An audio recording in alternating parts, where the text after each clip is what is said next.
ওগো আল্লাহ, আপনি আমাকে মদিনায় দাফন করেন, মদিনায় মৃত্যুদান করেন।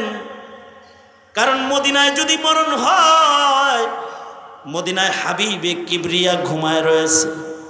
নবীর সম্মানে মদিনার কোনো কবরে হয়তো আযাব হবে না। এ কারণে ইমাম মালিক মদিনায় মরার জন্য জীবনের শেষ ভাগে মদিনার বাইরে যায় নাই। বহু মুহাদ্দিস মদিনায় হাদিস পড়ায়ছে সারা জনম, মদিনার বাইরে যায় নাই। উদ্দেশ্য হলো মদিনায় মরবে। শাইখুল হাদিস জাকারিয়া রহমাতুল্লাহি আলাইহি মদিনায় মরার জন্য মুহাজিরে মদিনী হয়ে গেছেন। কারণ মদিনায় যদি মরণ হয় তাহলে হাসরটাও দামি হবে নবীর সাথে,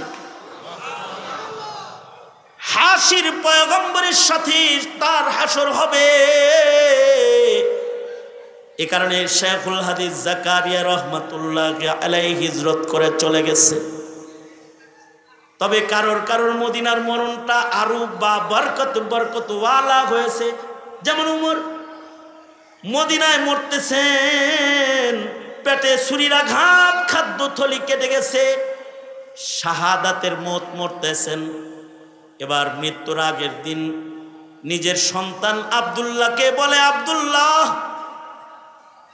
চুপি চুপি একটু উম্মুল মুমিনিন আয়েশার কাছে যাও, কবর জগতে আমার বড় ডর লাগে, হাসরের মাঠে কেমনে দাঁড়াবো আমার ভয় হয়, যায় আয়েশাকে একটু কও। হুজরায়ে আয়েশার ভেতরে দুটি কবর সম্পাদন হয়েছে। আবু বকর আর নবী আরবি ঘুমায় রয়েছে। আর একটা কবর ওসিয়তের জায়গা নবীর জন্য নির্ধারণ রয়েছে, ঈসা নবী ঘুমাবে। কিন্তু আর একটা কবরের জায়গা যেটা উম্মুল মুমিনিন আয়েশা সিদ্দিকা নিজের জন্য রেখেছে। যা বাবা উমর, চুপি চুপি যা, যা বলবি উম্মুল মুমিনিন আব্বাজান আপনার কবরের জায়গাটা ভিক্ষা চায়। কারণ বাবা কবর জগতে বড় ভয় পায়, তাই নবীর কদমের কাছে শুইবার চায়, যেন কবরের আযাব থেকে মুক্তি পাওয়া যায়। নবীর কদমের কাছে শুইয়া যেন নবীর সাথে হাসরে দাঁড়ানো যায়। পয়গম্বর নবী আলাইহিস সালামের সাথে হাসর হওয়ার জন্য আমার বাবা ওমর আপনার কবরের জায়গাটা ভিখ চায়।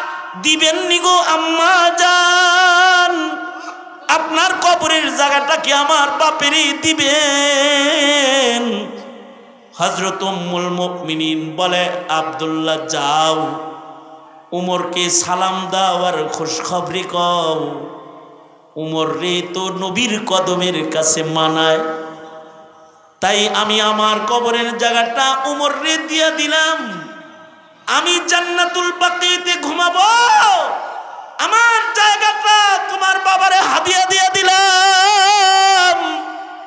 কপাল যদি ভালো হয় তাহলে নবীর কদমের কাছেও জায়গা পায়। কিন্তু এটা চেষ্টা কইরা কামাই কইরা লইতে হয়। কি তায়েফে মানুষ বারবার যায়? আল্লাহর নবী একবারই গেছে, মায়ের খাওয়ার জায়গায় বেশিবার যাইতে হয় না। এই জন্যে আপনাদের ফেনি আমার মতো তায়েফের মতন অনেকটা।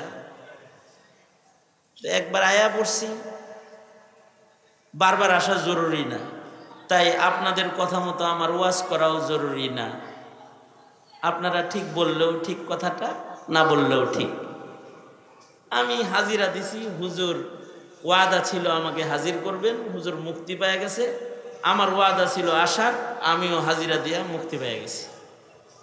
এবার যদি কিছু কথা বলার সুযোগ আপনারা দেন, আর আপনারা যদি একটু নিরিবিলি পরিবেশ কায়েম করেন আর আমার সাথে থাকেন, তাহলে আমার কথা বলা সহজ হবে। আমি আশা করব আমার যুবক ভাইয়েরা, তোমরা যারা আসছো,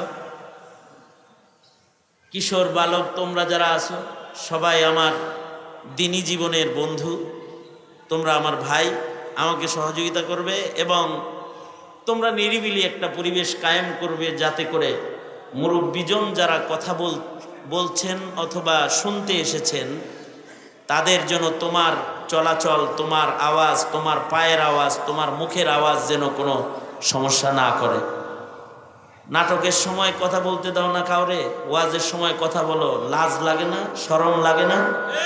শরম রাইখো, একটু লাজ শরম রাইখো। নাটকের আওয়াজ বোঝা না গেলে পরে ঝগড়া করো, ওই হাউকাও করো, যে চুপচাপ চুপচাপ নিরিবিলি নিরিবিলি লাগে, যেন অক্ষরে অক্ষরে নেকি হবে।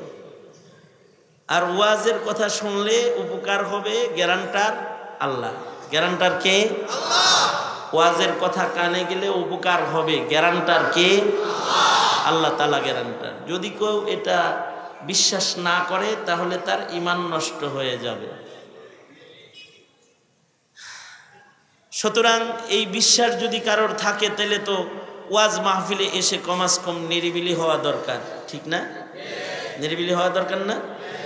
কে কে নিরিবিলি হওয়ার নিয়ত নাই হাত তোলেন তো দেখি। আপনাদের নিরিবিলি হওয়ার নিয়ত নাই? দোনো হাত তোলেন, দোনো হাত তোলেন, বলেন ইয়া আল্লাহ, ইয়া আল্লাহ, তোমার পছন্দ মতো হায়াতের সকল আমল করার তৌফিক চাই, তৌফিক দান করো। আওয়াজ করে বলেন আমিন। হাত নামান। তো মুহতারাম হাজরিন, কোনো ধরনের ভূমিকা না দিয়ে আমি আপনাদের সামনে সূরা মারিয়াম থেকে আয়াত তিলাওয়াত করেছি। আল্লাহর কোরআনে এমন কিছু আয়াত আছে যে আয়াতের কথাগুলো বান্দার কথা, কিন্তু কথাগুলো ভালো কথা হওয়ার কারণে আল্লাহ তাআলা কথাগুলোকে নিজের কথা বানিয়ে ফেলেছেন। কথাগুলো আসলে মৌলিকভাবে বান্দার কথা, কিন্তু আল্লাহ পরবর্তীতে কথাগুলোকে নিজের কথা বানাইছেন, কথা পছন্দ হয়েছে তাই, এবং সেটাকে আল্লাহ আল্লাহর কথা বানায়া বান্দার কাছে পুনরায় আবার নাজিল করেছেন, নবীর মাধ্যমে বান্দার কাছে পৌঁছাইছেন। এমন কিছু আয়াত আল্লাহর কালামে আছে, যেমন হযরত লুকমান আলাইহিস সালামের কিছু কথা সূরা লুকমানে আছে। কথাগুলো মৌলিকভাবে হযরত লুকমানের ওসিয়ত, আদর্শ পিতার কিছু বক্তব্য। বাপ আসলে কেমন হইতে হয় এইটা শিখানোর জন্য আল্লাহ তাআলা লুকমান আলাইহিস সালামের কথাকে নিজের কথা বানায়া সূরা লুকমানের আয়াত বানায়া আবার আল্লাহ তাআলা জমিনের মানুষদেরকে হিদায়াত হিসেবে দান করেছেন। সুবহানাল্লাহ। আগামীকালকে বললেন সুবহানাল্লাহ। তো মাঝে মধ্যে সুবহানাল্লাহ বলার সুযোগ আসলে বললে ফেলবেন, তাতে অন্যরাও আলোচনা মুখী হবে। এরা মনে করবে যে একটা গুরুত্বপূর্ণ কথা মনে হয় গেছে, এইটা তার একটা ধান্দায় আসবে। বলেন সুবহানাল্লাহ। আমি কথাটা আবার বলি, হযরত লুকমান আলাইহিস সালাম পিতা হিসেবে সন্তানকে এমন কিছু দামি কথা বলেছিলেন যে কথাগুলোকে দুনিয়ার পিতাদেরকে আদর্শ হিসেবে দেওয়ার জরুরত মনে করে আল্লাহ তাআলা এই কথাগুলোকে পছন্দ করে নিজের কথা বানায়া লুকমানের কথাকে আল্লাহ আল্লাহর কথা বানায়া জমিনে প্রেরণ করেছেন। ওহী বানায়া। যেমন আল্লাহর কোরআনে কিছু কথা আছে জিন্নাতদের কথা,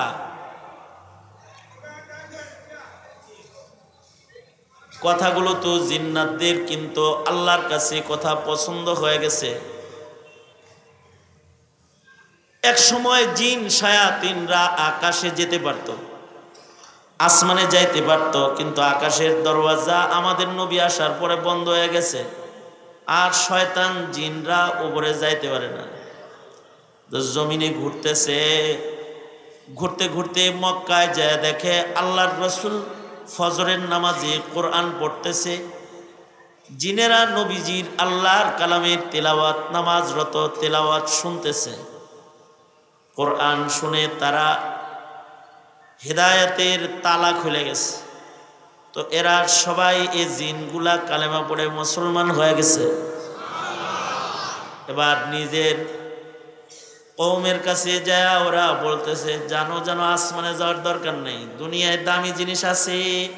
ইন্না সামি'না কুরআনান আজাবা, আমরা আশ্চর্য কোরআন শুনে এসেছি, তাদের বক্তব্যটা আল্লাহর কাছে পছন্দ হয়ে গেছে। তো আল্লাহ তাআলা এই বক্তব্যটাকে নিজের কথা বানায়া সূরা জিনের আয়াত হিসেবে জমিনে দান করেছে। আপনাদের সামনে আমি তেলাওয়াত করেছি সূরা মারিয়ামের এমন একটা আয়াত, যেই আয়াতটা ঈসা আলাইহিস সালামের কথা তো ঈসা আলাইহিস সালাতু ওয়াস সালামের কিন্তু আল্লাহর কাছে পছন্দ হয়েছে। তো আল্লাহ তাআলা ঈসা নবীর কথাকে নিজের কথা বানাইছেন, অর্থাৎ কালাম তো রূহুল্লাহ, আল্লাহ তাআলা এটাকে কালামুল্লাহ বানাইছেন। আর আল্লাহ তাআলা হাবিবুল্লাহর কলবকে এই কথাকে অবতীর্ণ করার জন্য মনোনীত করে সেখানে পাঠাইছেন। কথাগুলো ঈসা নবীর কথা, কিন্তু আল্লাহ তাআলা কথাগুলোকে নিজের কথা বানায়া কোরআনের আয়াত হিসেবে নাজিল করেছেন। ওই রকম একটা কথা আল্লাহর কালাম থেকে আপনাদের সামনে বিশেষ একটা উদ্দেশ্য সামনে করে তেলাওয়াত করেছি। কালাম তো রূহুল্লাহ,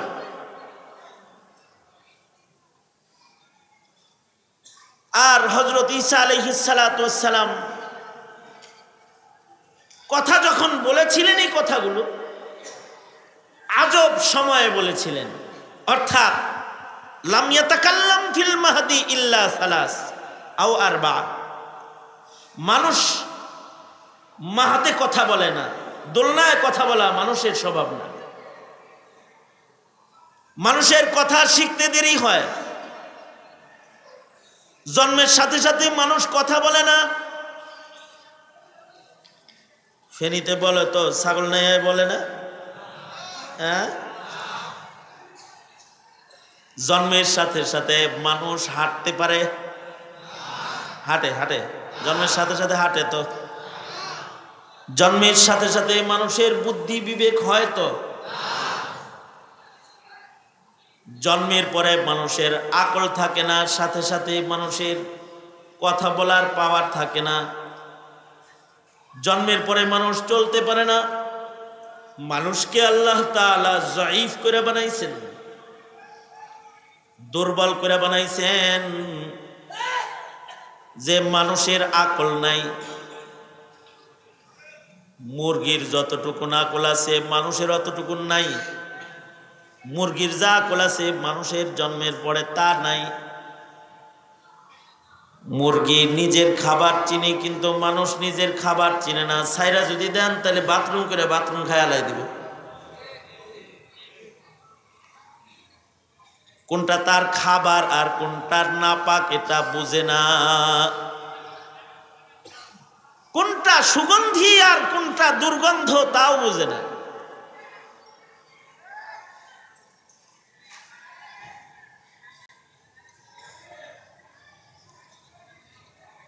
কারণ আকল শূন্যতার জন্ম, তার আকল হয় নাই। শক্তি শূন্য জন্ম, নড়তে চড়তে পারে না, কথাও বলে না, খিদা লাগলেও কান্দে, পেশাব করলেও কান্নাই করে, ব্যথা পাইলেও কান্নাই করে। যত হাজত হয় সব হাজতে এক আওয়াজ দেয়, কান্দে খালি, এছাড়া আর কিছু পারে না। কিন্তু আল্লাহ পাকের আজব কুদরত হলো, জন্মের পরে প্রাণীদের বুদ্ধি থাকে। মুরগির বাচ্চা জন্মের পরে বুদ্ধি লয়ে জন্মায়, নিজের খাবার চিনে, শক্তি লয়ে জন্মায়। শব্দ ভূমিষ্ঠ মুরগির বাচ্চা হাঁটতে জানে। হাঁসের বাচ্চা শক্তি বুদ্ধি লয়ে জন্মায়, তার খাবার পানির নিচে, এটা বুঝা ফেলায়। জন্মের সাথে সাথে সাঁতার জানে, পানিতে নাইমা যায়। কাদার ভেতরে তার খানা লুকায়া আছে, ডুবায়া ডুবায়া উঠায়া উঠায়া খায়। আল্লাহু আকবার বলেন, আরো জোরে আওয়াজ করে বলেন আল্লাহু আকবার। এবার বলুন তো, এই প্রাণীগুলাকে এই বুদ্ধি দিছেন কে? প্রাণীরে বুদ্ধি দিছে, শক্তি দিছে, কিন্তু মানুষকে দুর্বল করে বানাইছেন। জন্মের পরে মানুষের কিন্তু বুদ্ধি নাই। মানুষ অভিভাবক ছাড়া বাঁচে না, কিন্তু এমন প্রাণী আছে যাদের জন্মের পরে কোনো অভিভাবক লাগে না, ওরা জন্মের পরে একাই হিরো। কিন্তু নবী রাসূলদেরও জন্মের পরে অভিভাবক লাগে। আলাম ইয়াজিদিকা ইয়াতীমান ফাআওয়া ওয়া ওয়াজাদাকা যাল্লান ফাহাদা ওয়া ওয়াজাদাকা আইলান ফাআগনা। কিন্তু একটা প্রাণীর জন্মের পরে এত শিক্ষক লাগে না। যেমন ওর খাবার চিনতে, কোথায় ওর খাবার এটা চিনায় দেওয়া লাগে না, একাই চেনে। ছাগলের বাচ্চা, গরুর বাচ্চা কোন জায়গায় দুধ আছে জানে, মাথা দিয়া কোথায় মারলে দুধ বের হবে জানে। আশ্চর্য একটা ছাগলের বাচ্চা, ছাগল নেই তো এটা, তাই না? অজে তাসমিয়া কিটা আমি জানি না, কিন্তু ছাগলের বাচ্চা জন্মের পরে প্রশিক্ষণ লয়া জন্মাইছে, জন্মের পরেই ডিগবাজি দেয়। আপনার আমার ডিগবাজি দিতে কত বছর বয়স হইতে হয় চিন্তা করে দেখেন। আর ও জন্মের পরে দ্বিতীয় দিনই ডিগবাজি শুরু হয়ে গেছে। সে যে দৌড়াইতে জানে, সে যে লাফাইতে জানে, এটা বুঝাইতে থাকে। শুধু দৌড় দিতে জানে, লাফ দিতে জানে তা না, গুতাইতে জানে। কেউ ওদেরকে গোতাগুতি শেখায় দেয় না, নিজেরা বাইরা গোতাগুতি করে, বড় স্টাইলে গোতা মারে। আবার এই আন্দাজও রাখে বাইরের মাথা যেন ফাটতে না যায়। সুন্দর করে দুই পা উঠায় অ্যাকশন মুভি একেবারে অভিনয় করতে থাকে, মারামারি। জন্মের সাথে সাথে কতটুকুন জোরে আঘাত দিলে তার ভাই কষ্ট পাবে না তাও জানে, ফান করে খেলতেছে। পৃথিবীতে এমন প্রাণী আছে যাদের মায়ের তরবিয়ত লাগে না। এত বুদ্ধি যে মা লাগে না, ওর মা যেমন জন্মসূত্রে ও তেমন। যেমন সাপ, ছাগলের বাচ্চাকে তার মার সাথে চলতে দেখেছেন, গরুর বাচ্চাকে ওর মার লগে চলতে দেখেছেন, কিন্তু সাপকে কোনোদিন তার বাচ্চা লয়ে ঘুরতে দেখছেন কেউ? দেখছেন কেউ? সাপ কোনোদিন ওর বাচ্চা লয়ে ঘুরে না। যার যার মতো স্বাধীনভাবে বড় হয়, কিন্তু স্বভাব সবার এক। হ্যাঁ, বড় হয়ে গেলে স্বামী স্ত্রী এক জায়গায় হয়, কিন্তু বাচ্চা আর এক জায়গায় থাকে। বাচ্চার সাথে মায়ের মোলাকাত নাই। আজব আল্লাহ পাকের কুদরতের কারিশমা, আল্লাহর কুদরতের খেলা। সাপ ডিম পাড়ার পরে আল্লাহ তাআলা হায়াতুল হাইওয়ান, সাপকে আল্লাহ তাআলা বুলাইয়া দেয় যে ওর ডিম আছে। মুরগি ডিম পাড়ার পরে ওর স্মরণ থাকে কোথায় তার ডিম, কিন্তু সাপের মনে থাকে না যে কোন জায়গায় ডিম আছে। বাচ্চাটা ডিমের ভেতরে জন্মায়, মায়ের লগে বাবার লগে এ সাপের দেখা হয় নাই। কোন সাপের তার বাচ্চার লগেও দেখা সাক্ষাৎ নাই। যদি সাক্ষাৎ হয়ে যায় তে নিজের বাচ্চা নিজে খায়ালায়। সাপ নিজের সন্তান নিজে খায়, বুঝ কি না এত বেশি যে নিজের সন্তান নিজে খায় ফেলে। এ কারণে কোনো বাচ্চা মার কাছে যায় না, বাপের কাছে যায় না। সাপের বাচ্চা মার কাছে যায় না, মা দেখলেও পালায়। তবে আজব ওর প্রশিক্ষণ, জন্মের সাথে সাথে ওর মা যেমনি হাঁটে, মারে হাঁটতে দেখে নাই, একাই অমনে হাঁটে। এ কারণে কেঁচু দেখলেও চেনা যায়, সাপ দেখলেও চেনা যায়। বড় সাপ যেমনি হাঁটে, ছোট সাপও ওইভাবে হাঁটতে থাকে।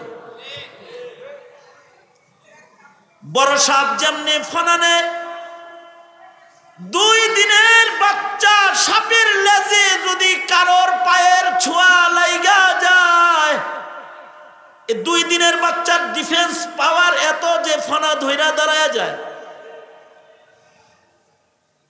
প্রাণীকুলকে আল্লাহ তাআলা এমন আজব জ্ঞান দান করেছেন, কিন্তু মানুষরে বানাইছেন মগা চৌধুরী। না ওর শক্তি আছে, না ওর বুদ্ধি আছে, না ও কথা জানে, না ও চলা জানে। এমন দুর্বল করে আল্লাহ তাআলা মানুষ বানাইছেন। অথচ মাছের ভিতরে দেখবেন মাছ বর্ষাকালে শৈলের পোনা দেখছেন? শৈলের পোনা বুঝেন? পোনা শৈল যেমনি সাঁতরায়, পোনাগুলা সেমনি সাঁতরায়। শৈলটা যেমনি ভাসে, পোনাগুলো অমনি ভাসে। কার কাছে শিখছে? জন্মসূত্রে এগুলো সব শিক্ষা টিক্ষা বাইর হয়েছে। শুধু তাই না, আপনাকে দেখে শৈলটা পালাইছে, আপনি যদি ওরে ধরেন, মা পালাইছে তো সন্তানগুলা পালাইছে, স্পিড সমান সমান। বড়টা যেখানে যায় উঠছে, ছোটগুলা ওখানে যায় উঠছে। আল্লাহু আকবার। আগামীকালকে বললেন। বড় শৈলটা যেখানে যায় উঠছে, ছোটগুলা ওখানেই যায় উঠছে। এই প্রশিক্ষণ কার দান? জোরে আওয়াজ করে বলেন, কার দান?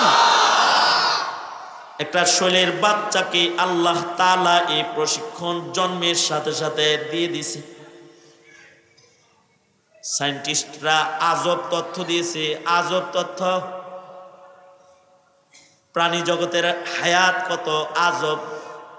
সাগরের নিচে এমন কিছু মাছ আছে, যেই মাছগুলা মায়ের দেখা পায় না। জন্মের পরে বাপ তো দেখে না, মারেও দেখে না।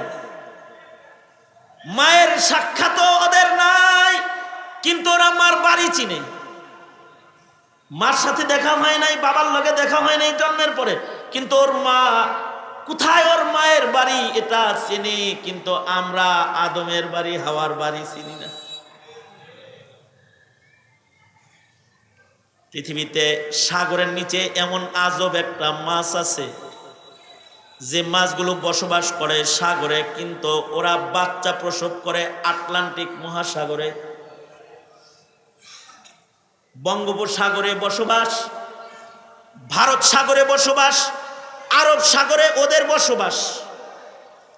কিন্তু ওদের যখন ডিম পাড়ার সময় হয়, ওরা জানে এই সাগরের পানিতে আমার ডিম বাইর হবে না, বড় হবে না, বের হবে না। ওরা শুধুই মাত্র ডিম পাড়ার জন্য, ডিম দেওয়ার জন্য এই মাছগুলা 2000 মাইল, 3000, 4000 মাইল সফর করে ওরা আটলান্টিক মহাসাগরে চলে যায়।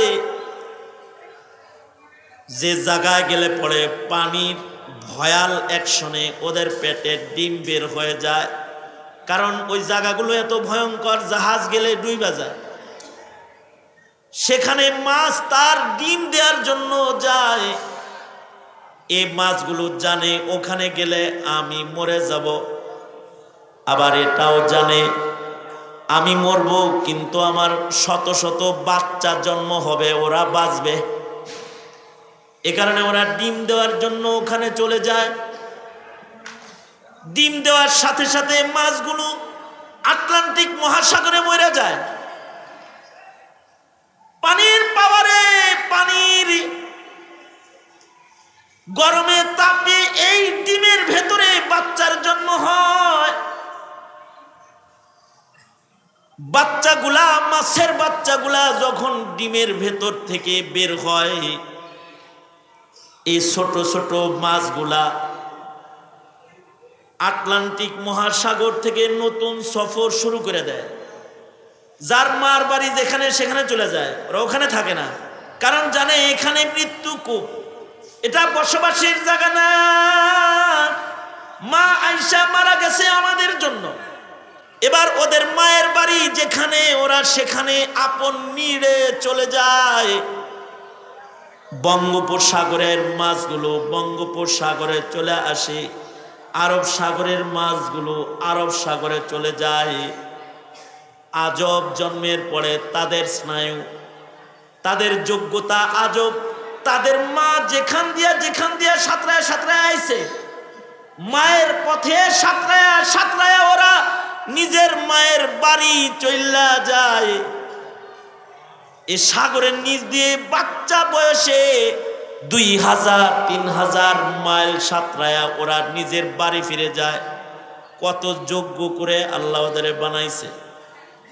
কিন্তু মানুষ জন্মায় হলো অযোগ্য অবস্থায়। এমন অবস্থায় মানুষের জন্ম হয়েছে যখন মানুষের বুদ্ধি নাই, যখন মানুষের শক্তি নাই, যখন মানুষের কথা বলার পাওয়ার নাই। এবার বুঝা থাকলে বলেন তো, প্রাণীকুলকে জন্মের পরে পাওয়ার দিচ্ছেন কে? আর আমাদেরকে জন্মের পরে অচল বানাইছেন কে? তিনি যদি আবার আমাদের সচল বানায়, তাইলে তিনি বানাইতে পারে কি না? এ কারণে নবীদেরকে জন্মের পরে সচল বানাইছে কাউকে কাউকে। মুসা আলাইহিস সালাতু ওয়াস সালাম জন্মের পরে বুড়া মানুষের মতো, বয়স্ক মানুষের মতো ফেরাউনের গালে একটা থাপ্পড় বসাইছে। যেদিন চুমা দেওয়ার জন্য আসছে, সুন্দর বাচ্চা তো দেখতে, কারণ নবীরা তো সবাই সুন্দর, আজব সুন্দর। ঘরের ভেতরে বাচ্চাটা হাসে, আসিয়ার সাথে খেলে, ফেরাউনেরও মায়া লাগছে, দেই একটা চুমা। মুখটা আগাইছে। আর হযরত মুসা আলাইহিস সালাম কয়, ভাব ভঙ্গি কমা, খামুনা তোর চুমা দিমু তোরে। আস্তে করে চপাটা ঘাত আস্তে আস্তে করে নাই, থাপ্পড় খায় তো এমনি ধরে কয়, আসিয়া এটা কিন্তু বুঝে শুনে মারছে আমারে। একটা বড় বুঝবান মানুষের থাপ্পড় যেমন হয় ওরকম একটা থাপ্পড় দিছে। হ্যাঁ, বাজে কথা বলো, তুমি আসলে লোক বলো না, নিজের ঔরসে বাচ্চা হয় না তোমার, আর একটা বাচ্চা পানিতে ভাইসা পাইছি, এটারে মারার লাগে ফন্দি করো। হ্যাঁ, আর বাপ ধরো, যা। বিশ্বাস করো, ওর বুদ্ধি আছে, ও আমারে বুঝা শুনে মারছে। কয় ঠিক আছে, তাহলে বুদ্ধি চেক করো। কয় কেমনি বুদ্ধি চেক করবো? চালাকরা কয়, আগুন আর স্বর্ণ রাইখা ছাইরা দাও, যদি নবী হয় তাহলে বুদ্ধিওয়ালা, যদি বুদ্ধি ভালো হয় তাহলে বুঝবা এটা নবী। এইটাই তোমারে মারবার লেগে আইছে। এবার আগুন আর স্বর্ণর সামনে রেখে পয়গম্বর মুসাকে ছেড়ে দিছে। আশ্চর্য নবীদের আকল, জন্মের পরে নবীদের আকল আশ্চর্য, আল্লাহর দান। মুসা আলাইহিস সালাতু ওয়াস সালাম চীনা বুজ্জা শূন্য একেবারে স্বর্ণের দিকেই যাইতেছে। আল্লাহ তাআলা বলে, জিব্রাইল তাড়াতাড়ি ফিরা। যেমনি মাতব্বর বুজ্জা শূন্য যাইবার লাগছে, এখন তো বলি হইব, ফেরাউন তো গর্দান কাটা ফেলবে, হাতটা ঘুরায় আগুনে লাগায় দে। হযরত জিব্রাইল হাত ঘুরায় আগুনের কয়লায় লাগায় দিছে, আগুনের অঙ্গরা উঠায় মুখে লাগাইছে, মুখ তুতলা হয়ে গেছে। আসিয়া খেয়ে গেছে, দুর্মুষার ঘরের দুর্মুষা, কয়ে নাকি বুদ্ধি আছে, আগুন খাওয়ায় আমার বাচ্চা মারতে আইছি, সর সর সর, আর কোনদিন বাচ্চার কাছে আইসিস তো তোরে খাইছি। বেডি মানুষের জারি শুনে ঠান্ডা হয়ে গেছে। আরামে পয়গম্বর মুসা আলাইহিস সালাম বড় হইতেছে, কিন্তু বাচ্চা বয়সী নবীরা আকল মন্দ। এ কারণে তোমরা তো বুড়া বয়সেও ব্যাককলের মতো কাম করো, মিয়া মাহফিলে এসে উল্টা পাল্টা কাম করো।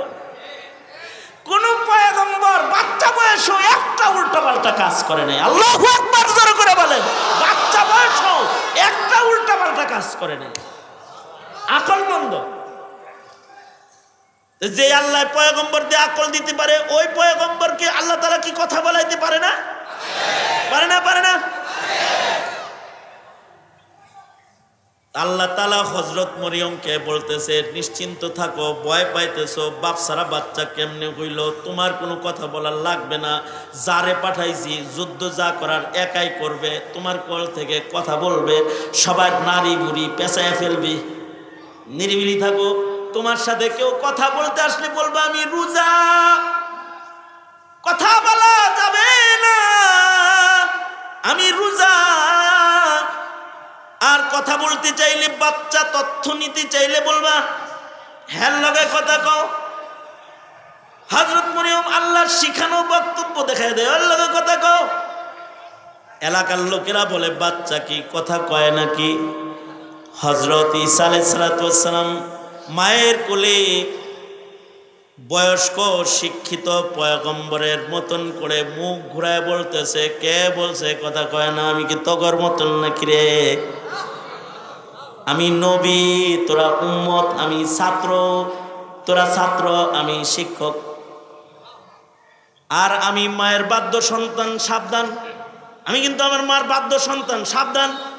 মার দিকে কোনো কথা কইছিস তো খাইছি। কিন্তু আমাকে আল্লাহ তাআলা বরকতওয়ালা করে বানাইছেন। আমি পয়গম্বর, আমি শিক্ষিত।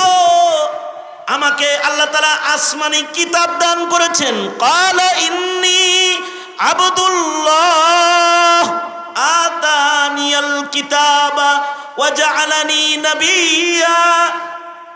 আমি নবী, আমার কথা শুনবি, আমি যা করতে কই করবি। এমনকি পয়গম্বর ঈসা আলাইহিস সালাতু ওয়াস সালাম ওদেরকে যেমন ধাতাইতেছেন, পয়গম্বররা আল্লাহ কথা বলতে অনুমতি দিছে। খালি মানুষের লগে কথা বললেই কি কথার হক আদায় হয়? না না না, আল্লাহর লগে কথা বলা শুরু করছে। আল্লাহ কথা বলার চান্স যেহেতু দিছেন, ও করে যা বলার তা তো বললাম, এবার আপনার লগেও একটু কথা আমার আছে। আসসালামু আলাইয়া ইয়াউমা বুলিতু ওয়া ইয়াউমা আমুতু ওয়া ইয়াউমা উবআসু হাইয়া। ও আল্লাহ, কথা বলার ইজাজত যেহেতু দিয়েছেন, আপনার সাথেও আমার কথা। আমার জন্মের দিনে যেমন নিরাপত্তা, আমার জবান খুললো, আমার মায়ের পবিত্রতা আসলো, আমাকে সুন্দরভাবে দুনিয়াতে আনলেন, নবুয়ত দিলেন, সালামতি দিলেন, কিতাব দিলেন। আল্লাহ, আরো দুটি সময়ের নিরাপত্তা আমি আপনার কাছে চাইছি। ওয়াসসালামু আলাইয়া ইয়াউমা উলিদতু ওয়া ইয়াউমা আমুতু। যেদিন আমি মরব, যেমন তেমন কায়দায় আমাকে মারবেন না, আমাকে সালামতির একটা মৃত্যু দিবেন। আমি সালামতির মৃত্যু হয় আমার। এবং যেদিন আমার হাসর হবে, সেদিনও যেন আমার হাসরটা যেমন তেমন নবীদের মতো না হয়, সালামতির একটা হাসর আল্লাহ আপনি আমাকে দিবেন। আল্লাহর সাথেও কথা বলা শেষ। আল্লাহ তাআলা এগুলোকে কবুল করে নিলেন। কবুল করে নিয়ে আল্লাহ তাআলা পয়গম্বর ঈসাকে সালামতির মৃত্যু দেওয়ার জন্য ওনার মরণটা ওই আরশের চাইতে দামি মাটি যেটা, ওই জায়গায় কবুল করলেন। আল্লাহর রাসূলের উম্মত বানালেন। খ্রিস্টানরা মনে করে ঈসা নবীকে মারা হয়েছে। না, উনি তো দোয়া করে আগেই মরণ মদিনায় কামনা করছে, হাসর নবীর লগে কামনা করছে। ওগুলো তো জন্মের পরেই দোয়া করে আল্লাহর সাথে কন্ট্রাক্ট ফাইনাল হয়ে গেছে। সবাই তো পয়গম্বর ঈসাকে মারার জন্য ঘরের ভিতরে ঢুকছে। দুশমন যারা ঢুকছে, এদের একজন রে ঈসার মতো বানায় দিছে। আর সালামতির সাথে পয়গম্বরকে আল্লাহ তাআলা নিজের কাছে চতুর্থ আকাশে লয়ে গেছে। এ কারণে পয়গম্বর ঈসা আলাইহিস সালাম, ওনার ব্যাপারে আমাদের আকীদা বড় বড় তিনটা। এক নাম্বার, ওনার বাপ নাই। উনি বাপ ছাড়া আল্লাহর জন্য সম্ভব না, অসম্ভব। বিজ্ঞান যদি বাচ্চা বানাইতে চায়, তাহলে নারী পুরুষ দুইটা শুক্র ফুটা লাগে। নারীর শুক্রবিন্দু আর পুরুষের শুক্রবিন্দু টেস্ট টিউবের ভেতরে দিয়া ওখান থেকে বাচ্চা বের করে। কিন্তু শুধু পুরুষের বীর্য দিয়া পারবে না, শুধু নারীর শুক্র দ্বারা পারবে না। অর্থাৎ বাচ্চার মা লাগবে, বাবা লাগবে। কিন্তু আল্লাহ পাকের কুদরত, ওয়া হুয়া আলা কুল্লি শাইইন কাদির। তিনি কাদের মুতলাক, কাদের মুতলাক। তার বাচ্চা বানাইতে নারী পুরুষের এক্স এক্স ওয়াই এক্স লাগে না। তিনি যদি বাচ্চা বানায়, বলেন কুন তো ফায়াকুন হয়ে যায়। ইদা আরাদা শাইআন আইয়াকুলা লাহু কুন ফায়াকুন। আল্লাহ তাআলা যদি বলেন কুন, তাহলে সেটা হয়ে যায়। তিনি সক্ষম। অক্ষমতা যার নাই তিনি হলেন আমার আল্লাহ। অক্ষমতা যার নাই তিনি কে? মুসলমানের আওয়াজে, মর্দে মুমিনের আওয়াজে সবাই মিলা ইমানি কথাটা স্বীকার করলে আল্লাহ খুশি হবে। অক্ষমতা যার নাই, সক্ষম একজন, তিনি কে? আর আপনি আমি কি? অক্ষম গ্রুপ অফ ইন্ডাস্ট্রিজ লিমিটেড। শুধু আমরা না, সারা দুনিয়ার সবাই অক্ষম। প্রেসিডেন্ট জো বাইডেন সেও অক্ষম। খালি যদি মোতায় চাপ দেয়, এক নম্বরে যদি খালি দরে তেলে চেন খুইলা দৌড় দেয়, আর যদি দুই নম্বরে চাপ দেয় কাপড় চোপড় খুইলা আলায়। এতটা অক্ষম করে আল্লাহ তাআলা সবাইরে বানাইছে। সারা পা आजिज़ी होने ने बंदा कर दिया हमको, सरापा आजिज़ी होने, सरापा आजिज़ी होने ने बंदा कर दिया हमको, वगरना हम खुदा होते जो दिल बेआरज़ू होता, वगरना हम खुदा होते जो दिल बेआरज़ू होता। নেতাগিরি আর বাপ যতই ধরো, অক্ষমতা ছাড়া কিচ্ছু নাই তোমার, সব অক্ষম গ্রুপ। বেড়া যদি হও তাইলে সক্ষমতা দেখায়ও। আমাদের এক উস্তাদ বলছিলেন, সক্ষমতা যদি দেখাইতে পারোস, দেখাইস বাথরুমে যাইয়া। কি কেমনে দেখাইব? একসাথে দুইটা করবি না, একটা একটা করবি। আমাদের মাদ্রাসাগুলোতে যদি এক আঙ্গুল উঠায় তাইলে হইল এক নাম্বার, মানে মুতব পেশাব করব, এক আঙ্গুল। আর যদি দুইটা উঠায়, দুই নাম্বার মানে কি? হ্যাঁ, দুই নাম্বার মানে হলো দুইটা করব। দুই নাম্বার মানে কি? দুই নাম্বার মানে হলো ডেলিভারি 2।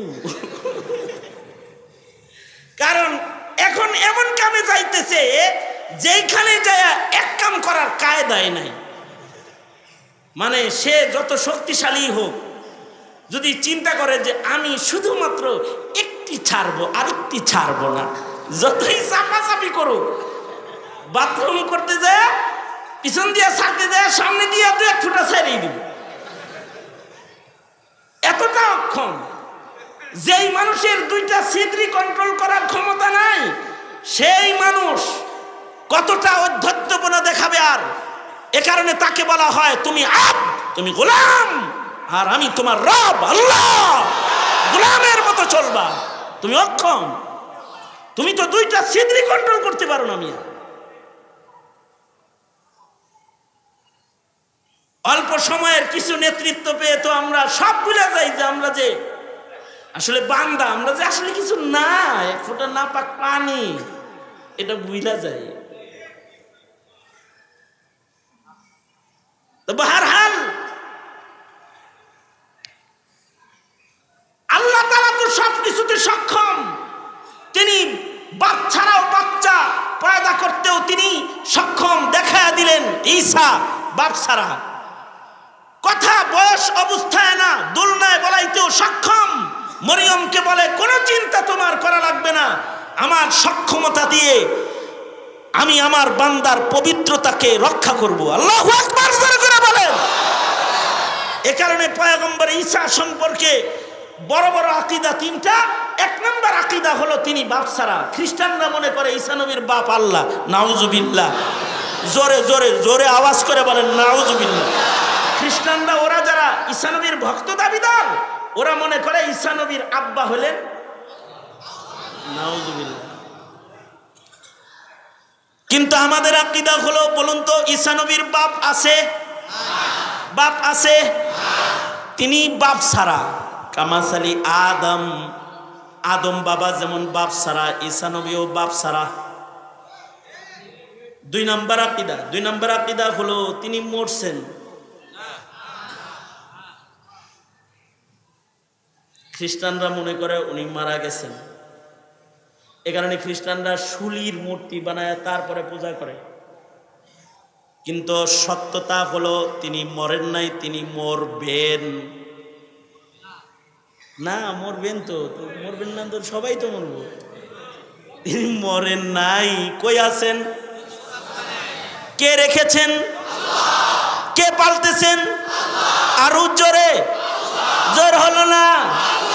মার্কাটা কি? মার্কাটা কি? এটা খুব জোর আসে। হ্যাঁ, কে রাখতেছেন, কে পালতেছেন? জোরে বলেন, জোরে করে ডাক দেন, ইয়া আল্লাহ। আরো জোরে বলেন, ইয়া আল্লাহ। আল্লাহ পাকের কুদরত সবচেয়ে শক্তিশালী কুদরত। তিনি তার কুদরত দিয়ে পালতেছেন, সুস্থ স্বাভাবিক অবস্থায় আছেন।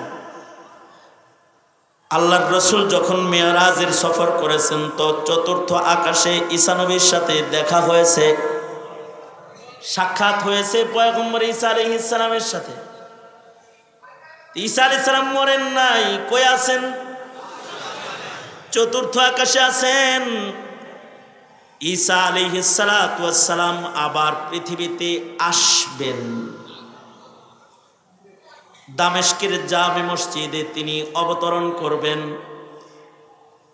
আসমান থেকে সোজা দামেস্কের মসজিদের ছাদের উপরে নামবেন। আল্লাহর রাসূল খবর দিয়ে গেছেন। শুধু সেথায় নামবেন তা না, ওই সময়ের সবচেয়ে বড় ফিতনা দাজ্জালকে কতল করবেন। আল্লাহু আকবার, জোরে করে বলেন আল্লাহু আকবার। সারা দুনিয়ায় কালেমার পতাকা উড়াবেন। সারা দুনিয়ায় ইসলাম ছাড়া আর কিছু থাকবে না। আল্লাহু আকবার, জোরে বলেন। নেতৃত্ব দিবেন কে? জোরে বলেন, আরো জোরে বলেন। ঈসা আলাইহিস সালাতু ওয়াস সালাম সারা দুনিয়ায় ইসলামের পতাকা তুলবেন। আশ্চর্য খবর আনোয়ার শাহ কাশ্মীরি রহমাতুল্লাহি আলাইহি বলেছেন, ঈসা আলাইহিস সালাতু ওয়াস সালাম দুনিয়াতে আসার পরে 45 বছর বাঁচবেন। ওনার কিতাবে উনি লিখেছেন 40 থেকে 45 বছর বাঁচবেন। এই 40 বছর 45 বছরে ঈসা আলাইহিস সালাতু ওয়াস সালাম 2টা বিয়েও করবেন। বিবিদের ঘরে বাচ্চা হবে 7টা। আশ্চর্য খবর হলো, আলহামদুলিল্লাহ বলবেন এখন। এই খবরটা শোনার পরে আলহামদুলিল্লাহ বলবেন, আগেই না আমি খবরটা দিয়া লই।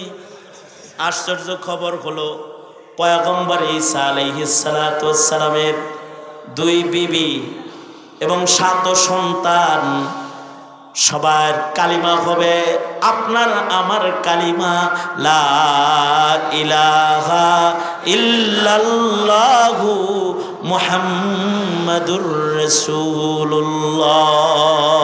আলহামদুলিল্লাহ বলেন। সন্তান হলো ঈসা নবীর, কালিমা হবে মুহাম্মাদুর রাসূলুল্লাহ সাল্লাল্লাহু আলাইহি ওয়াসাল্লামের নবুয়তের। কারণ হলো কিয়ামত পর্যন্ত আমার নবীর নবুয়তের পরে আর কারোর নবুয়ত চলে না। এ কারণেই কাদিয়ানীদেরকে মুসলমান মনে করো চলে না। যারা তাদেরকে কাফের বলে না তারাও মুসলমান থাকে না, মুসলমান থাকে না।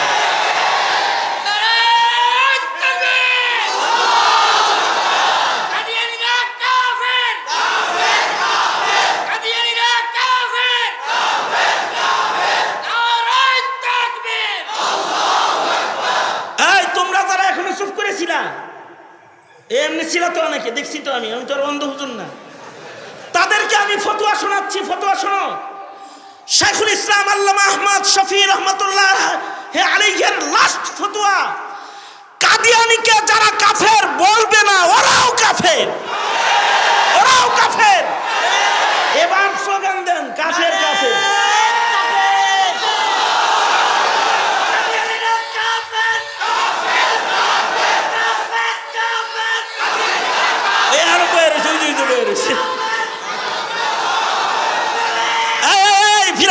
শোনেন শোনেন, এই প্যাচ লাগাই লইব না, একজনের স্লোগান দিতে হবে, সবাই বলতে হবে। একজনে বলবে কাফের কাফের, সবাই বলবে কাদিয়ানীরা কাফের।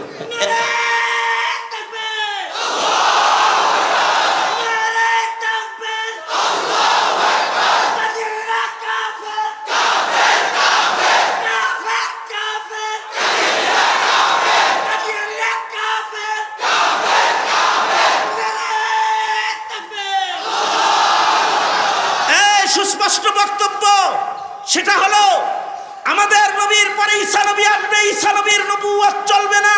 লাউ কানা মূসা হাইয়ান, মূসা নবীও যদি জীবিত থাকতো তার নবুয়ত চলতো না। কিয়ামত পর্যন্ত আমার নবুয়তের, আমার নবীর নবুয়তের রোশনীতে সারা দুনিয়া চলবে। রাসূল বলে গেছেন আমার পরে আর কোন নবী আসবে না, আসবে না, আসবে না। কেউ যদি নবুয়তের দাবিদার হয় তারা কাফের, কেউ যদি এই ভণ্ড নবীকে সাহায্য করে তারাও কাফের, কেউ যদি কাদিয়ানীদের জন্য দুর্বলতা প্রকাশ করে কাদিয়ানীর সাথে তার হাসর হবে, মুসলমানের দলে হাসর হবে না, হতে পারে না। তার সঙ্গত কারণেই বারবার বাংলাদেশের উলামা হযরতরা বলেন নবীর পরে নবী নাই, সংসদে সংসদে আইন চাই, নবীর পরে নবীর পরে নবী নাই, এটা আইন চাই।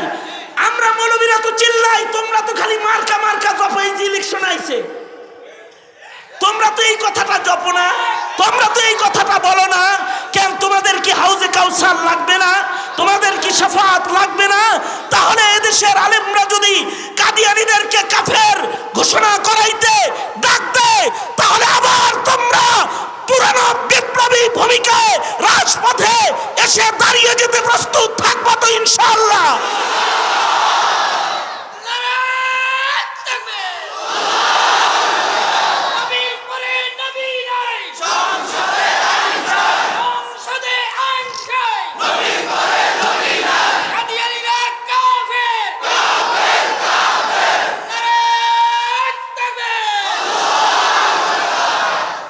তাহলে ঈসা আলাইহিস সালাম সম্পর্কে আমি কয়টা আকীদা বললাম?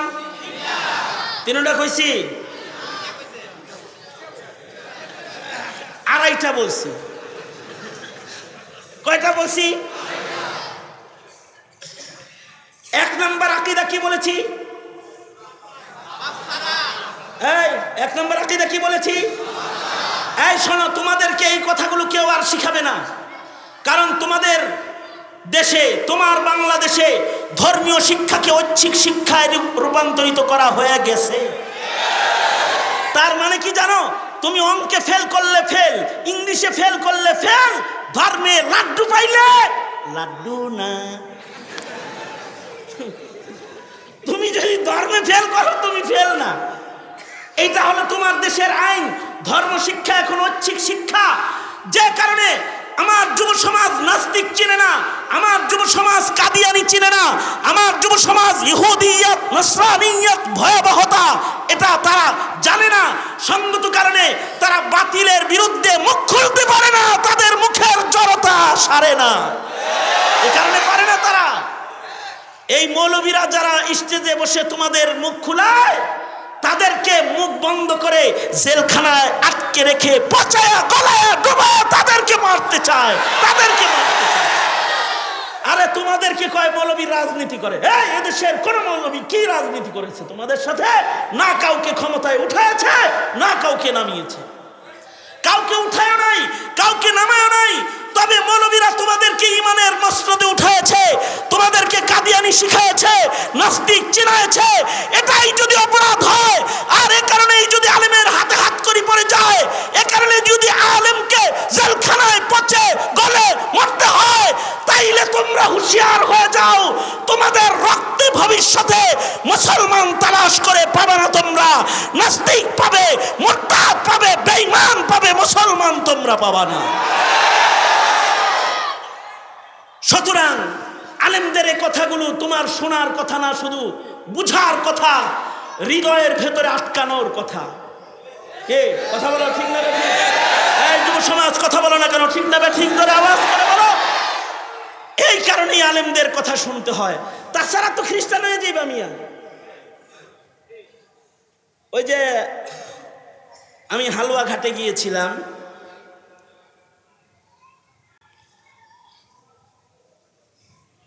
কয়েক মিনিট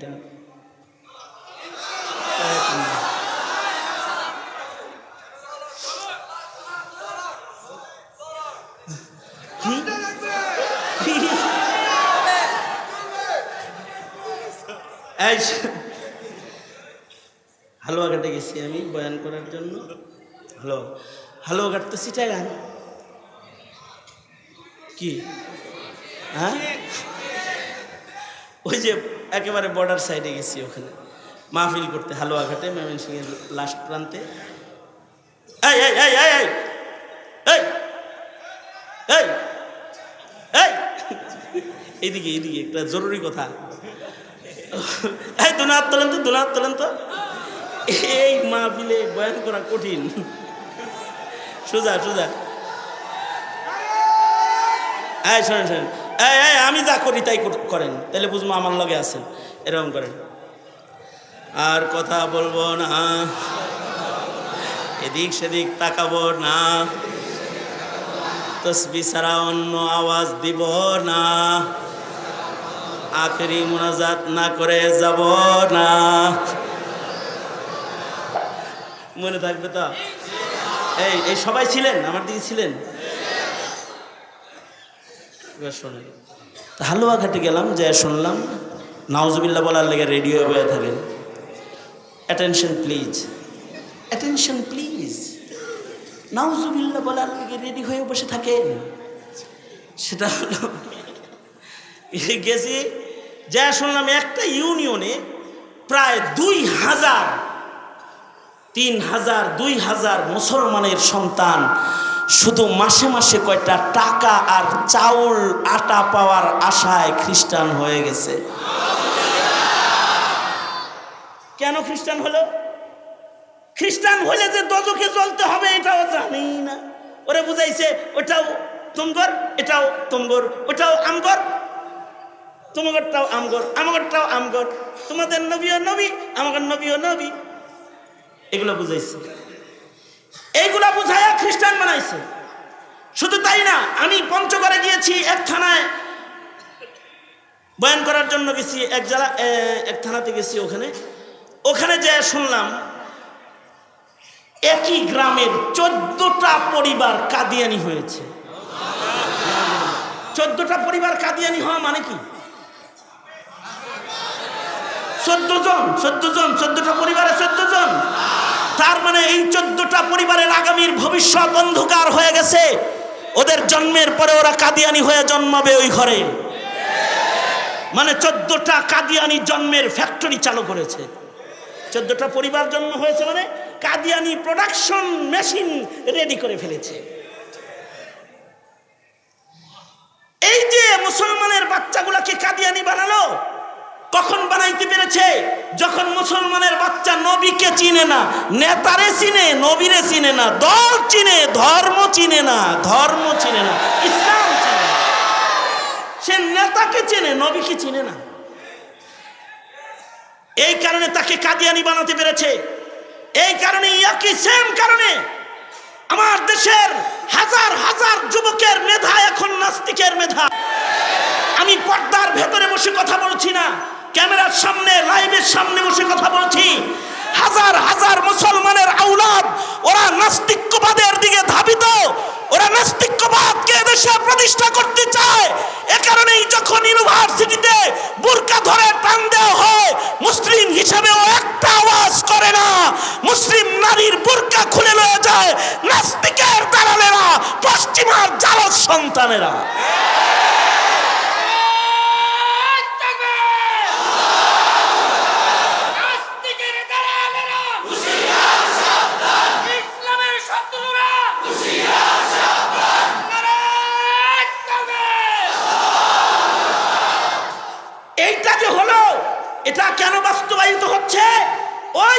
ধর্ম শিক্ষা শিখতে দেয় না।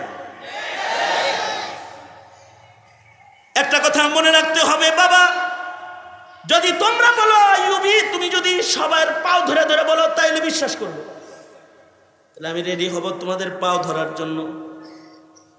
আমি গেটের কাছে বসে তোমাদের পা ধরে ধরে বলবো, তোমরা দিন শিখো, প্রজন্মকে দিন শিখাও। তোমাদেরকে আলেমদেরকে জঙ্গি বলে দূরে সরাইলে তোমরা দূরে সরে যেও না, কারণ ইলিম থেকে আলেম থেকে যত দূরে সরবা তত মরণের হালত বুঝবা না, কবরের হালত বুঝবা না, হাসরের ভয়ঙ্কর অবস্থা তোমরা জানবা না। কারণ ইলমের আলো ছাড়া মরণ, কবর, হাসর বুঝা যায় না, বুঝা যায় না। কেউ যদি ইলম মায়ের কোলে পাওয়া যায় তখন সে কবর হাসর বুঝা ফেলায়। ঈসা নবী মায়ের কোলে ইলম পাওয়া গেছে, এবার কবর বুঝে ফেলেছে, হাসর বুঝে ফেলেছে।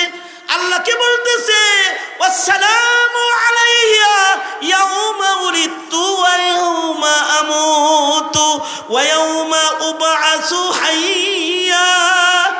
ওগো আল্লাহ, আমি মরণের দিনের সালামতি চাই। ঈসা নবীর দোয়া কবুল করে সালামতের মৃত্যু দিতে ওনাকে আল্লাহ তাআলা আকাশে নিয়েছেন। আকাশ থেকে তিনি জমিনে আসবেন এবং মদিনায় অবস্থান করবেন, সারা দুনিয়ায় কালিমার পতাকা উড়াইবেন। মদিনায় বড় আমন সালামতির একটা মরণ পয়গম্বর ঈসা আলাইহিস সালামের হবে। আল্লাহর রাসূল সাল্লাল্লাহু আলাইহি ওয়াসাল্লাম আমার নবী ঈসা নবীর কবরের জায়গা সহ দেখায় দিয়ে গেছে। অর্থাৎ রাউজায়ে আতহার, হুজরায়ে আয়েশা, 4টি কবরের জায়গা আছে। তার একটি কবরে ঘুমিয়ে আছেন আল্লাহর নবী, আল্লাহর বন্ধু, হাবিবে কিবরিয়া, সাইয়্যিদুল মুরসালিন। আর একটা কবরে ঘুমিয়ে আছেন সিদ্দিকদের সর্দার আবু বকর। পৃথিবীর সকল নবীর সকল উম্মতের ভেতরে সর্ব উৎকৃষ্ট মুমিন আবু বকর ঘুমিয়ে আছে।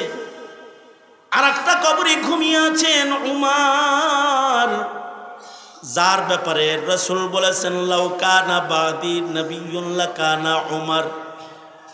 যার ব্যাপারে রাসূল বলেছেন ফারুক বাইনাল হাক্কি ওয়াল বাতিল উমর।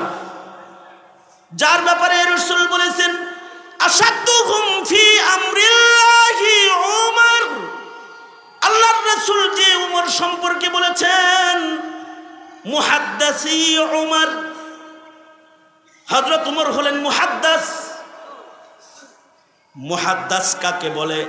মুহাদ্দিস বলা হয় যার কলবের ভেতরে আল্লাহ তাআলা আল্লাহর কথাকে এলকা করে। মুহাদ্দিস বলা হয় যে হাদিস পড়ায়, হাদিস বলে। আর মুহাদ্দিস বলে যে আল্লাহর কথা এলকা হয়, তার মুখে আল্লাহর কথা উচ্চারিত হয়। এ কারণে হযরত উমর মেজাজে ওহী। 21 জায়গায় হযরত উমরের মেজাজ মতো কোরআনের আয়াত নাজিল হয়েছে। তিনি মুহাদ্দিস। এ কারণে হযরত আয়েশা নিজের কবরের জায়গাটাও ছাইড়া দিয়েছেন। হযরত উমরের সারা জন্মের দোয়া ছিল আল্লাহুম্মা রযুকনি শাহাদাতান ফি সাবিলিক ওয়াজআল মাউতি ফি বালাদি রাসূলিক। ওগো আল্লাহ, আপনি আমাকে শাহাদাতের মওত দান করেন, কারণ শাহাদাতের মওত বড় সালামতের মওত। শাহাদাতের মওত যাদের হয় তাদের মরা বলা নিষেধ হয়, তাদের মরা মনে করা নিষেধ হয়। দোয়া করেছেন আয় আল্লাহ, আপনি আমাকে শাহাদাতের মওত দান করেন। ওগো আল্লাহ, আপনি আমাকে মদিনায় দাফন করেন, মদিনায় মৃত্যু দান করেন। কারণ মদিনায় যদি মরণ হয়, মদিনায় হাবিবে কিবরিয়া ঘুমায় রয়েছে। নবীর সম্মানে মদিনার কোনো কবরে হয়তো আযাব হবে না। এ কারণে ইমাম মালিক মদিনায় মরার জন্য জীবনের শেষ ভাগে মদিনার বাইরে যায় নাই। বহু মুহাদ্দিস মদিনায় হাদিস পড়ায়ছে সারা জনম, মদিনার বাইরে যায় নাই, উদ্দেশ্য হলো মদিনায় মরবে। শাইখুল হাদিস জাকারিয়া রহমাতুল্লাহ আলাইহি মদিনায় মরার জন্য মুহাজিরে মদিনী হয়ে গেছেন। কারণ মদিনায় যদি মরণ হয় তাহলে হাসরটাও দামি হবে নবীর সাথে, হাসির পয়গম্বরের সাথে তার হাসর হবে। এ কারণে শাইখুল হাদিস জাকারিয়া রহমাতুল্লাহ আলাইহি হিজরত করে চলে গেছে। তবে কারোর মদিনার মরণটা আরো বা বরকতওয়ালা হয়েছে। যেমন উমর মদিনায় মরতেছেন, পেটে ছুরির আঘাত, খাদ্য থলি কেটে গেছে, শাহাদাতের মত মরতেছেন। এবার মৃত্যুর আগের দিন নিজের সন্তান আব্দুল্লাহকে বলে, আব্দুল্লাহ চুপি চুপি একটু উম্মুল মুমিনিন আয়েশার কাছে যাও, কবর জগতে আমার বড় ডর লাগে, হাসরের মাঠে কেমনে দাঁড়াবো আমার ভয় হয়, যায় আয়েশাকে একটু কও। হুজরায়ে আয়েশার ভেতরে দুটি কবর সম্পাদন হয়েছে। আবু বকর আর নবী আরবি ঘুমায় রয়েছে, আর একটা কবর ওসিয়তের জায়গা নবীর জন্য নির্ধারণ রয়েছে, ঈসা নবী ঘুমাবে। কিন্তু আর একটা কবরের জায়গা যেটা উম্মুল মুমিনিন আয়েশা সিদ্দিকা নিজের জন্য রেখেছে। যা বাবা উমর, চুপি চুপি যা, যা বলবি উম্মুল মুমিনিন আব্বাজান আপনার কবরের জায়গাটা ভিক্ষা চায়। কারণ বাবা কবর জগতে বড় ভয় পায়, তাই নবীর কদমের কাছে শুইবার চায়, যেন কবরের আযাব থেকে মুক্তি পাওয়া যায়। নবীর কদমের কাছে শুইয়া যেন নবীর সাথে হাসরে দাঁড়ানো যায়। পয়গম্বর নবী আলাইহিস সালামের সাথে হাসর হওয়ার জন্য আমার বাবা ওমর আপনার কবরের জায়গাটা ভিখ চায়, দিবেন নি গো আম্মা জান? আপনার কবরের জায়গাটা কি আমার বাপেরই দিবেন? হযরত উম্মুল মুমিনিন বলে, আব্দুল্লাহ যাও, উমরকে সালাম দাও আর খুশখবরি কও। উমর রে তো নবীর কদমের কাছে মানায়, তাই আমি আমার কবরের জায়গাটা উমর রে দিয়া দিলাম। আমি জান্নাতুল বাকিতে ঘুমাবো, আমার জায়গাটা তোমার বাবারে হাদিয়া দিয়া দিলাম। কপাল যদি ভালো হয় তাহলে নবীর কদমের কাছেও জায়গা পায়, কিন্তু এটা চেষ্টা কইরা কামাই কইরা লইতে হয়। ঈসা নবী জন্মের সাথে সাথে আল্লাহরে কয়, ওয়াসসালামু আলাইয়া ইয়াউমা উলিদতু ওয়া ইয়াউমা আমুতু ওয়া ইয়াউমা উবআসু হাইয়া।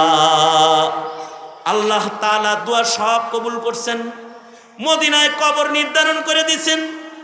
নবীজির কবরের পাশে পয়গম্বর ঈসা ঘুমাইবেন, হাসরের মাঠে আমার নবীর সাথে ঈসা নবী আল্লাহর আদালতে দাঁড়াইবেন।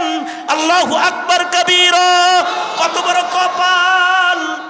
আল্লাহর রাসূলের সাথে আল্লাহর আদালতে সালামতির সাথে দাঁড়াইবেন।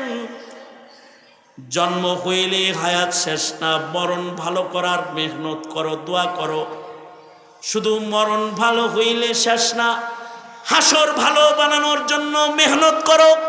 হাসর ভালো বানানোর জন্য উমরের মতো ভালো কবর তো সবাই পাবে না। কবর ভালো না করলেও কলব ভালো কইরা যদি কেউ কবরে যায়, কবর যদি কোনো অলি বুজুর্গের কাছাকাছি নাও হয়, কিন্তু কলবে যদি কোনো বুজুর্গের মোহাব্বত রয়, কলবের ভেতরে যদি কোনো নায়েবে নবী আলেমের মোহাব্বত রয়, কবর লিখতেও 3 অক্ষর, কলব লিখতেও 3 অক্ষর। কলব কাছাকাছি বানাইছে, কবর কাছাকাছি বানাইতে পারে নাই।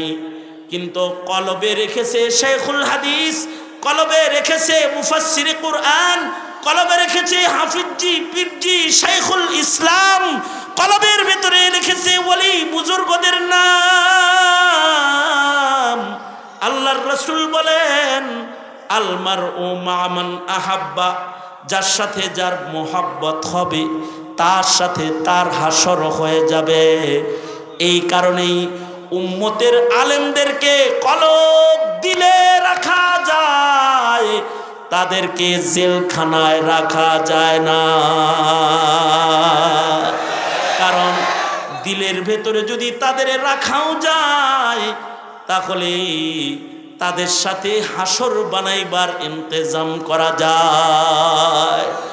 নবী ঈসা আলাইহিস সালামের জন্মের পরেই চিন্তা হাসর ভালো বানাও। সুতরাং আমার উদ্দেশ্য হলো, এহে মুসলিম মিল্লাতের ছেলেরা, দয়া করে আল্লাহ তোমাদেরকে ইমানদারের ঘরে জন্ম দিয়ে ইহসান করেছেন।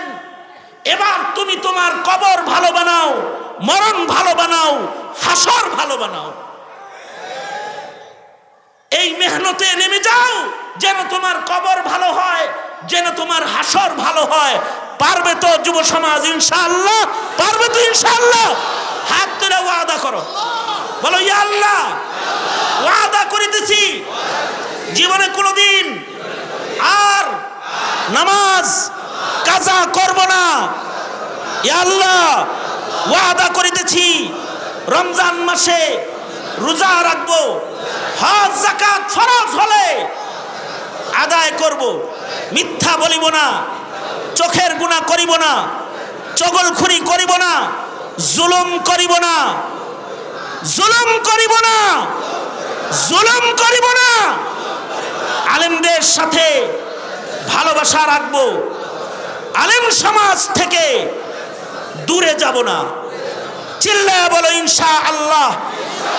হ্যাঁ নাই আরো জোরে চিৎকার করে আওয়াজ করে বলুন ইনশাআল্লাহ। এবার বলুন আলেম আছে যেখানে আমরা আছি সেখানে। আমি বলবো আলেম আছে যেখানে, আপনারা বলবেন আমরা আছি সেখানে। আলেম উলামা যেখানে, আলেম নাই যেখানে, আলেম উলামা যেখানে, প্রস্তুত থাকবো ইনশাআল্লাহ। আরো জোরে ইনশাআল্লাহ। হাত সোজা করেন। আলেমদের সাথে হাসর হওয়ার আশায় আমি নিজে কালেকশন পারি না, কিন্তু আমি অনুরোধ জানাবো যারা এই মাঝরাত পর্যন্ত আমার সাথে রইলেন, দোয়া না করে যাবেন না।